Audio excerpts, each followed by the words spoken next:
Nous sommes dans ce centre, le centre que vous avez appelé Bossolo. C'est quoi d'abord?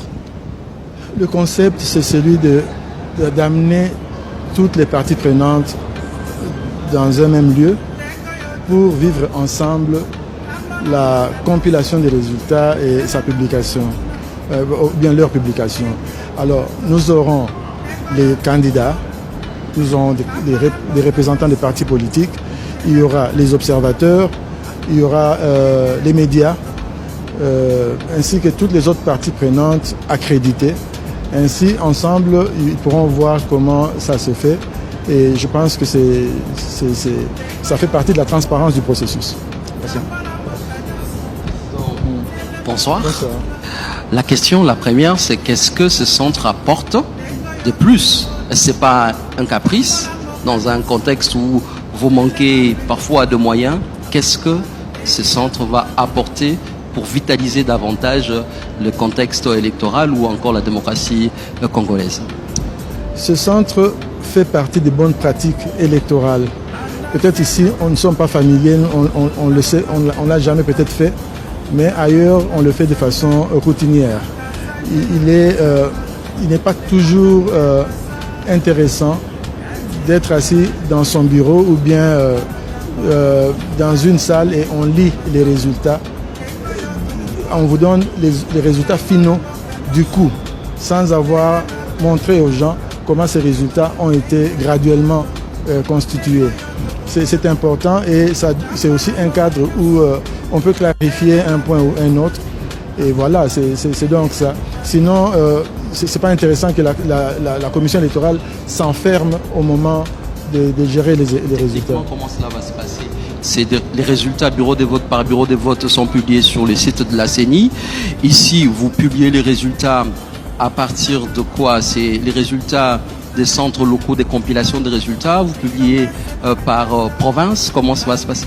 Et je vais même renchérir la question de passion. Nous savons que le Congo aujourd'hui c'est 80 fois la Belgique. Le moyen de communication c'est pas sûr, le moyen de dépassement, le route et autres. Alors comment vous allez faire pour que ces résultats vous allez très vite et commencer à publier vous les dites ici? Vous savez, avec notre système de vote, nous avons deux volets dans les résultats. Il y a le volet électronique, il y a le volet manuel, si on peut appeler, ou bien papier. Et vous savez que la machine génère les résultats, mais il y a aussi un comptage manuel qui se fait. C'est la culmination de deux processus. Mais c'est à nous maintenant de voir, selon justement la disponibilité des résultats, quelle est la meilleure façon d'y procéder et de donner aux gens les résultats. Parce que ce que nous ne voulons pas, c'est qu'il y ait une sorte de blackout. Donc il n'y a rien qui est dit. Et puis soudainement, quand on se présente, c'est pour donner les résultats plus ou moins finaux. Et ça, c'est pas très intéressant. Concrètement. C'est par province, ouais. C'est concrètement. Ça sera par province, ça sera aussi par territoire. Hein, parce que quand vous donnez une province, vous pouvez aussi vous préciser comment ça a été, en fait, les détails au niveau territorial. Ouais. Ce qui veut dire que dès demain soir, on peut déjà ici, au centre Bossolo, avoir les premiers résultats.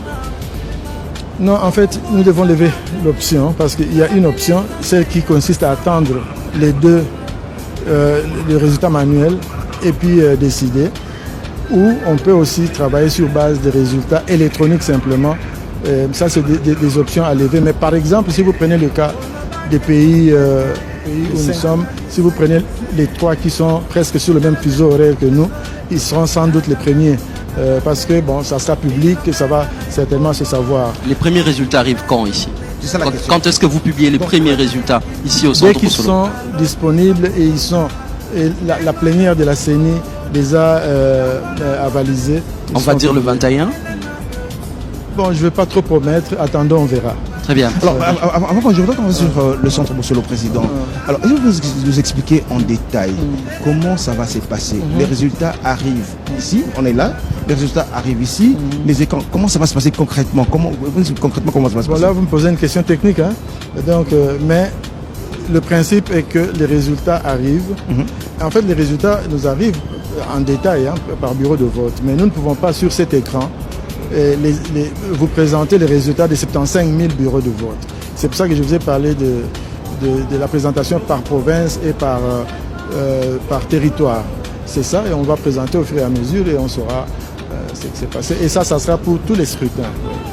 À part les résultats, il y a quand même ce point d'inquiétude. Vous avez parlé notamment des rapports apocalyptiques que vous lisez ça et là, mais les Congolais peuvent et doivent le savoir par rapport au déploiement de matériel. Finalement, à ce stade, on est à quelques minutes, enfin disons quelques heures du début des opérations. Où est-ce que vous en êtes concrètement avec les déploiements de matériel? Vous savez, je ne vais pas me répéter pour dire que nous avons commencé ce travail avec un très grand retard, mais comme je l'ai dit là, ça n'a jamais été un prétexte pour nous pour traîner les pieds ou bien croiser les bras. Nous travaillons beaucoup depuis que nous avons été installés, nous avons travaillé, vous avez vous-même remarqué que nous respectons beaucoup notre calendrier. Mais alors, la logistique, c'est un défi pour ce pays et on ne surmonte pas ce défi-là en claquant les doigts. Donc nous nous sommes organisés depuis longtemps et vous avez vu au dernier moment, nous avons même demandé des hélicoptères et des avions. C'est parce que nous voulons que ce processus soit quand même mieux géré, que ça soit un peu plus rapide. Donc c'est essentiellement ça. Oui. Finalement, il n'y a pas d'hélicoptère angolais. On a des Congolais de Brazza qui envoient 2 hélicoptères, 2 Hercule C-130 qui viennent notamment de l'Égypte. Suffisant. Il y a aussi 2 hélicoptères de l'armée congolaise, ainsi que des avions que nous louons de temps en temps. Alors comment vous allez faire pour des bureaux qui vont ouvrir en retard? Pour les bureaux qui vont ouvrir en retard, ils vont rattraper le temps perdu. Ça signifie si vous ouvrez, disons, à 10 heures, donc vous aurez toujours droit à vos 11 heures s'il y a encore des gens dans la file. Mais si il arrive que le matériel arrive vraiment tardivement, nous allons, dans tous les cas, les gens vont voter, même si ça signifie le faire le lendemain. Le lendemain, les surlendemains, 3 jours, c'est quoi les délais finaux pour vous? Non. Pendant ce temps, on continue à travailler. Hein. Je pense que nous allons tenter de le faire sur tout au plus un jour. Et là, je suis sincère, je vais être franc. Je ne vais pas vous dire que tous les bureaux seront ouverts à l'heure et tous vont fermer à l'heure. Non, nous ne sommes pas encore à ce niveau-là. Peut-être quand on aura des routes et partout, oui. Mais sinon, le principe est qu'un Congolais ne soit laissé de côté. Alors, mais par rapport à la MONUSCO, une question.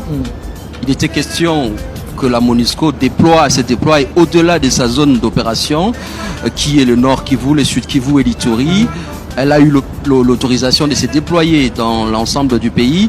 Mais est-ce que l'on va avoir ces hélicoptères qui vont être mis en contribution pour notamment desservir les zones de l'Équateur ou de la Chuapa, ainsi de suite?